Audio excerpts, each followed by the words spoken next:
ఐపీఎల్లో రాజస్థాన్ వరుస విజయాలతో దూసుకుపోతోంది. బెంగళూరుపై 6 వికెట్ల తేడాతో గెలుపొందిన రాజస్థాన్ ఈ సీజన్లో వరుసగా 4వ విజయాన్ని నమోదు చేసింది. జోస్ బట్లర్ మెరుపు సెంచరీతో ఆర్సీబీపై విరుచుకుపడ్డాడు. ఐపీఎల్ 17లో రాజస్థాన్ జైత్రయాత్ర కొనసాగుతోంది. బెంగళూరుతో జరిగిన మ్యాచ్లో సంజు సేన 6 వికెట్ల తేడాతో గెలుపొందింది.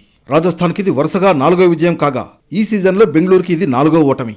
ముందుగా బ్యాటింగ్ చేసిన బెంగళూరు 3 వికెట్ల నష్టానికి 183 పరుగులు చేసింది.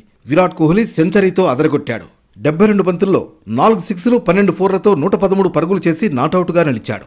కానీ విరాట్ పోరాటం వృధాగా మారింది. 184 పరుగుల లక్ష్యంతో బరిలోకి దిగిన రాజస్థాన్ 4 వికెట్లు కోల్పోయి మరో 5 బంతులు మిగులుండగానే టార్గెట్ ఛేదించింది.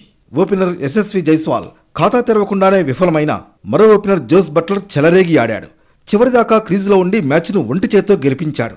రాజస్థాన్ విజయానికి కేవలం 1 పరుగు కావలసిన సమయంలో బట్లర్ సిక్సర్ కొట్టి మ్యాచ్ను ముగించాడు. ఇదే 6తో తన సెంచరీ మార్కును కూడా అందుకున్నాడు.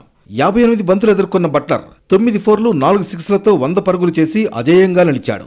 సంజు శాంసన్ కూడా 42 బంతుల్లో 69 పరుగులు చేసి జట్టు విజయంలో కీలక పాత్ర పోషించాడు. ఆర్సీబీని వరుస ఓటములు వెంటాడుతూ ఉండడంతో ఫ్యాన్స్ నిరాశలో మునిగిపోయారు. కోహ్లీ మెరుపు సెంచరీ చేసినా విజయం దక్కలేదు.